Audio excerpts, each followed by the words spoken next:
welcome to Kevin and Brian's Horror Bulletin podcast, recorded live from the vampire's tomb. Every week we'll cover the latest news, shorts, a Universal Studios movie, an older classic, and a new movie.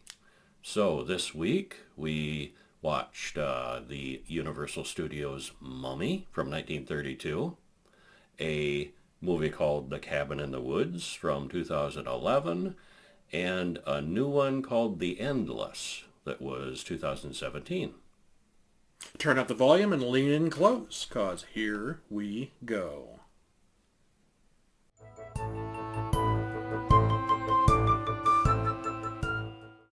First up, the news. You saw that one movie, late at night, 30 years ago, that had a giant octopus attacking people, and it had something to do with a monster being attracted to radio, but you can't remember the name of it, no matter how hard you try. I remember that movie. I've been there. Well, we got the site for you. It's called What Is My Movie? It's at whatismymovie.com. A very logical and website name. You go there, you can enter Giant Octopus Radio, and you'll find out that it was Tentacles from 1977 as the first suggestion. There was some movie about people being ground up into cat food. Type in cat food people, and it brings up the Corpse Grinders as a top match. With the general title, actor, or director-based searches, it's great. It comes up with everything. It was not just horror movies. Impressive, yeah. I tried to, there was one movie that I eventually had figured it out from other sources, but there was a movie I saw long ago. They were trying to kill a vampire and they couldn't kill him, and they were hanging him and they were staking him, and what ended up killing him was a steel cross. And all I had to do in this website was do vampire steel cross. What was it? Captain Kronos, Vampire Hunter. Oh. It comes right up for these. It's amazing the little information you can give it. Somebody went through and tagged all the movies. The things, all the obscure references in all these movies, not just horror movies, all kinds of movies, every movie. Yeah, it's really impressive. So it's a fun site to play around with. Whatismymovie.com. Yeah. Okay, next up, the movie you didn't know you needed has become a reality. Velocipaster. After a devastating family tragedy, a priest travels to China to find deeper spirituality, but instead is endowed with an ancient ability that allows him to turn into a dinosaur. At first, he's horrified by his newfound superpower, but a local prostitute convinces him to use his newfound gift to fight evil and ninjas. He's a man of the claw, as the poster puts it. What started out as a trailer and an idea will make its premiere at midnight at the Texas Frightmare weekend on May 3rd. Hopefully it'll be available more widely after that. And you should check out the trailer that we've got linked in the show notes. It's awesome. It's something. I really want to see this movie. I hope it becomes available on DVD or online or something. Yeah, gotta find this one. What's number 3? Number 3 is some other weirdness that's not strictly horror, but it's nightmare fuel. It's nightmarish. BirthDeathMovies.com has alerted us all to a fine piece of work called True Detective Pikachu. Pika Pika. What they did was they took the first season of True Detective, reimagined it. Matthew McConaughey's character is Pikachu. They're human-sized, and it's a world where the Pikachu creatures are human-sized, and it's dark and gritty, and they're fighting crime. Of course, Ash is Pikachu's partner, so they're talking about the criminals, and Ash looks out the window and says, yeah, we gotta catch them all.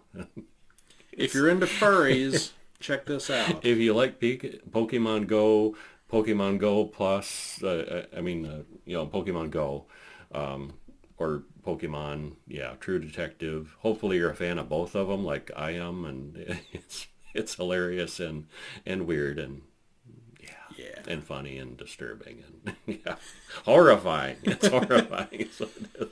Proving that print is not dead, British-based Darkside magazine has hit its 200th issue this month, celebrating 29 years in the business of bringing horror news, interviews, and history with a jam-packed 100-page edition covering The Exorcist, Dick Miller, Jaws, An American Werewolf in London, and much more. Available with shipping worldwide as a hard copy or in digital format, the magazine of the macabre and fantastic is going strong. Check out their website for more information and available options, as well as merchandise and some interesting tidbits. TheDarkSideMagazine.com. Mm-hmm. It looks good. It does, yeah. Have to pick that up. Yeah. What's And last? if you want to see some good movies without having to pay for them or download them from questionable sources, iHorror.com has a weekly feature that they call the Tightwad Terror Tuesday. It's updated weekly with free movies online. And they'll give you the link, and they're on the up and up that you can watch them. This last week they had The Rage, Carrie 2, as well as the thrillers Let the Corpses Tan and The Cottage, and Blade Runner is out there for free on a website for viewing. So it's worth checking out every week, and they have links to their old weekly posts. Those will probably, the movie links will probably get more out of date as time passes, but you can check out their previous weeks that they've done too. Alrighty. What a deal. Yeah, it sounds neat.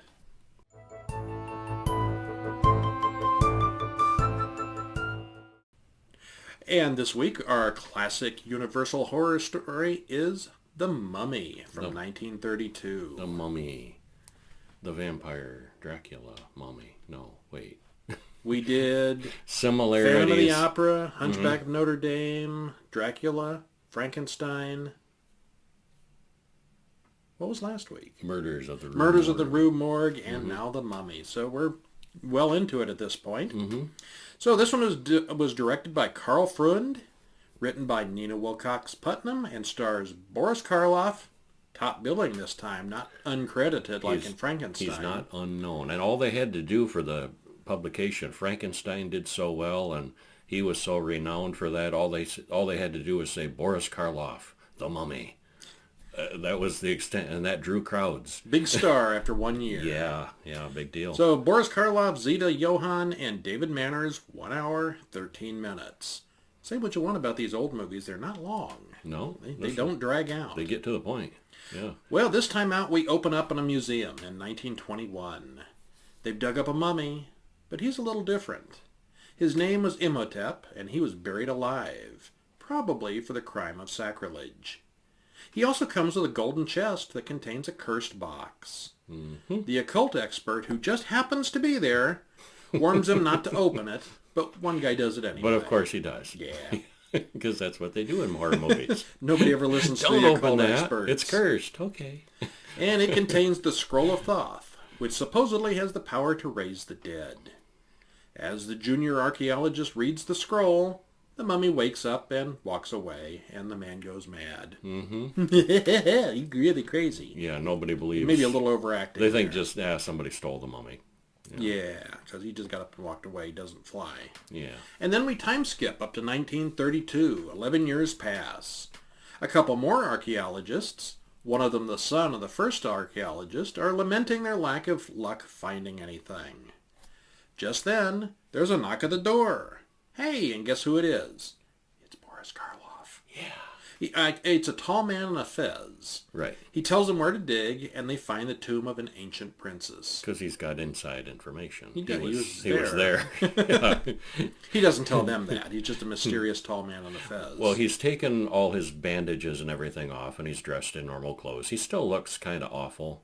He looks like a wrinkly old man. He does really not really look wrinkly, like a though. mummy, though. Yeah, but Kind of dried out. really dried up and old. It's interesting makeup. Yeah, it is. Yeah. So anyway, they dig up the stuff, and all the treasure winds up in the British Museum. As the tall man recites the magic words, the archaeologist's girlfriend, Helen, goes into a trance and tries to get to him. But the museum is locked and she can't get in. And this was poor planning on his part, because he's doing this chant summoning.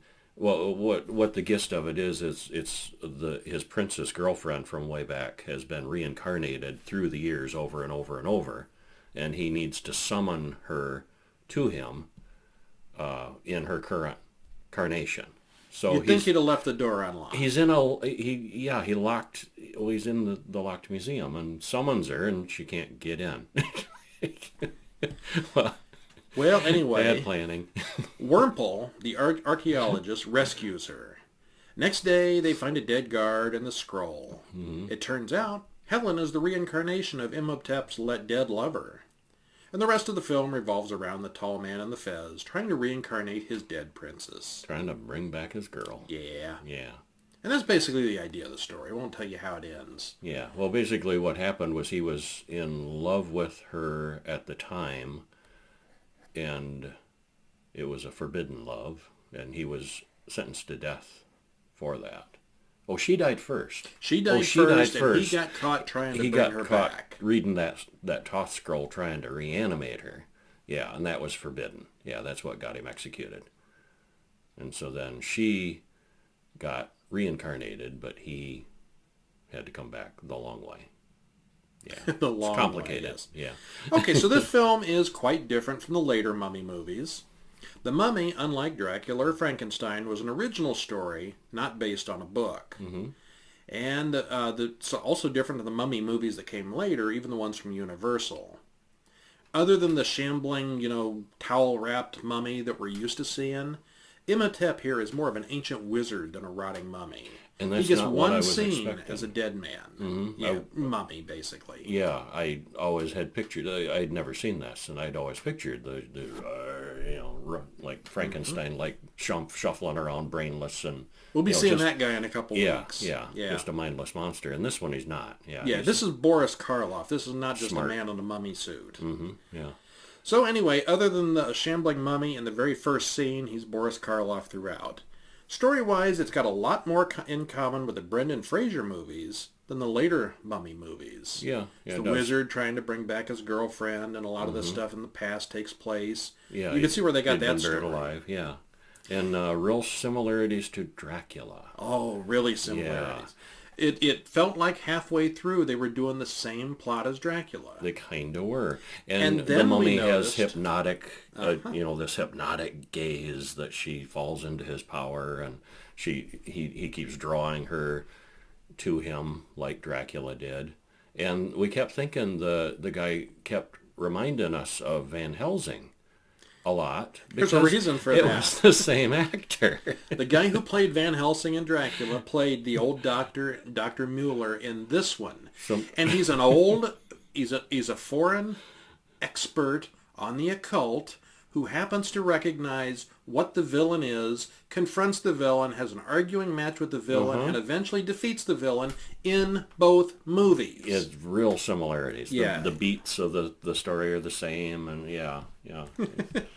Somebody had a real big success with Dracula and chose the laziest way possible to do it again. Yeah, how could we do this again? Well, let's literally do it again. But if you weren't watching them like 2 weeks in a row, you'd probably never notice. Yeah. But we really did because it had been so recent. Yeah. Condition of the movie, I thought this was in pretty good shape. Yeah, the very sound good was quality. good. The video was good. Yeah. Again, it's Lighting. not too long and boring. Lighting and effects all decent. Yeah. I would recommend this one, definitely. Yeah, I would. Over some of the other ones that we've seen already. Definitely over Murders of the Rue Morgue. But yeah, this was good. Yeah, thumbs up. Okay.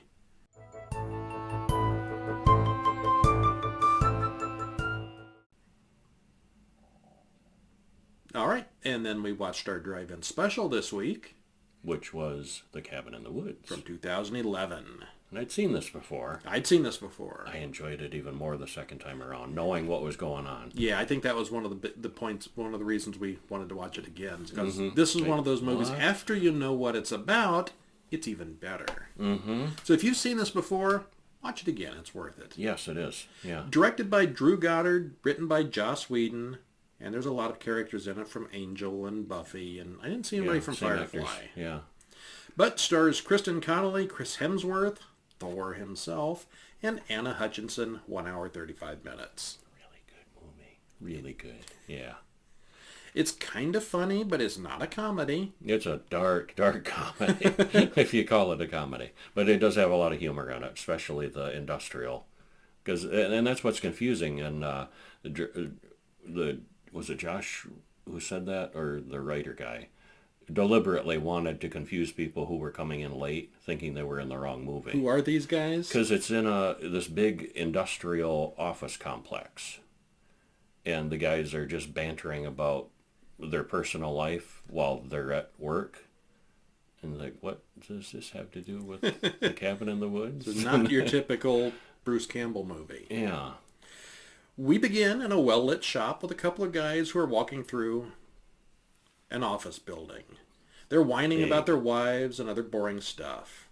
Another worker comes over and warns them that the Swedes aren't doing their job and that the two need to pick up the slack and not screw it up this time. And it's up to them and the Japanese. They laugh and tell her it's a piece of cake. Yeah, we got 100% success rate. But then... Except for that screw up in 98 when but that wasn't really our fault. That was the chem department. And you don't know what they're talking about at this point. And you've only seen this twice. Well, the point is this is just office talk between a couple of boring-looking people, and you don't know what this has to do with anything. And you don't know what their industry is or what they're producing or what the point is. So then the scene shifts to a bunch of college kids getting ready for a weekend at the lake. It's exactly what you'd expect in this kind of movie. Very stereotypical. There's a jock, a stoner, a smart girl, and a blonde, and a normal guy. Probably get some email over that phrase. Smart guy. The smart girl and a blonde. Yeah. They all pile into a van and head out to the cabin in the woods. The two nerdy guys from before now enter a high security area. They seem to be working on something like a defense project or something really serious. Very high tech. Yeah. Yeah, lots of big screens Star Trek and control computers room. and yeah. So the kids stop at The kids stop at a creepy gas station on the way, and the attendant is a rude old guy. As they continue their journey, a hawk flies by, gliding on a current of air, soaring majestically, until it crashes into what looks like the wall of the Star Trek holodeck. Yeah. And you're still, Bam! and now you're really wondering And you get the what flickers of heck. whatever that is. Yeah, and they go through a tunnel to get to the wooded area where the cabin is, and it's a horrible rundown. Well, not horrible, but horrible on the outside. It looks kind of creepy, and it's nice on the inside. It's a Kind of cabin in hunting. the woods. It's a cabin in the woods. Yeah, big and yeah. Okay, so the whole industrial complex is betting on something. Mm-hmm. They explain to the new security guard that everything here is part of a system, and there's a lot more going on than it appears. And there Cut is. back, and the teens find themselves in the basement of the house, and it's full of weird objects, all of which will trigger some kind of a monster attack. We know how these things work. We've seen the movies before. Mm-hmm. As they choose the deranged redneck zombie family, things start going badly for them. Okay, no spoilers. No spoilers. Yeah. Yeah, this is all like the first half hour of the movie. It's all kind of still set up. And it goes back and forth between the kids in the cabin and the guys at the industrial complex. And you gradually learn what that's all about. Yeah. Yeah. And it's really good. It is. Yeah. It's not a typical slasher, cabin in the woods horror movie. It's really good. Overall, this is one of the most original horror movies ever. Mm-hmm. It plays with the tropes in the way Scream did a long time ago, but manages to do it in a new and completely unexpected, over-the-top way. Yes. I agree. I love it. Maybe 9 out of 10, maybe even a 10 out of a 10. I'd give it. This is one of I'd the give best it a 10 out of horror 10. movies Mm-hmm. of recent times. Yes. Yeah. Okay, and before we continue, we've got a message for you. 13 short tales of terror, ranging from classic tales of supernatural revenge to serial-killing clowns, alien menaces, and demons. Even death incarnate makes an appearance. If you enjoyed collections of short horror fiction when you were young, you'll enjoy these more grown-up tales. Definitely not for children. Inside, you'll find When the Clown Comes Calling, Menace in the Mural, Delivering the Demon, Silent Flight, Prisoner 2, Druid on My Doorstep, Dreamcatcher, How I Killed Grandma, or What I Did Over Summer Break, You'll Die Alone, The Hypnotist, The Secret, as well as the all-new Terror on the Appalachian Trail, written exclusively for this collection. Also included is the first installment in the Necropolitan Police series, The Ghoul. Written by Brian Schell, available at Amazon and wherever good books are sold.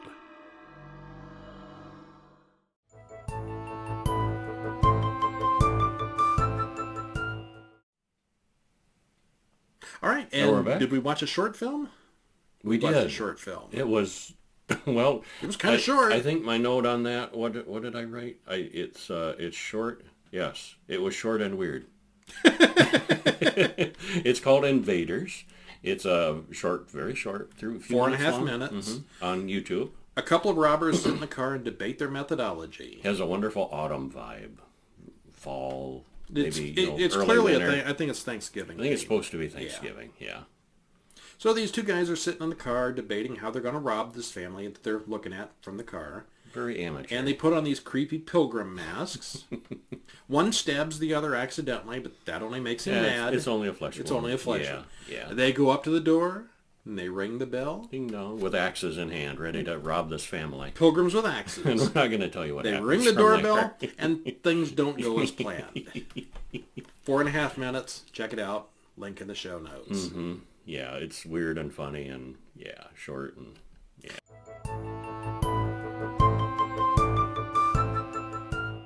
Speaking of weird Good effects. and funny and short, our main movie this week is The Endless from 2018. Well, it was weird. It wasn't very funny. It's not funny and it's not short. Yeah, but it was Directed good. by Aaron Moorhead, written by Justin Benson, and stars Aaron Moorhead and Justin Benson, and also Kelly Hernandez. As Aaron and Justin. Did you notice they used their Yes, own names yes, and their so own much easier that first way. names in the, It as brothers. costs less if you use your real names. They play brothers in the movie. They do. Yeah.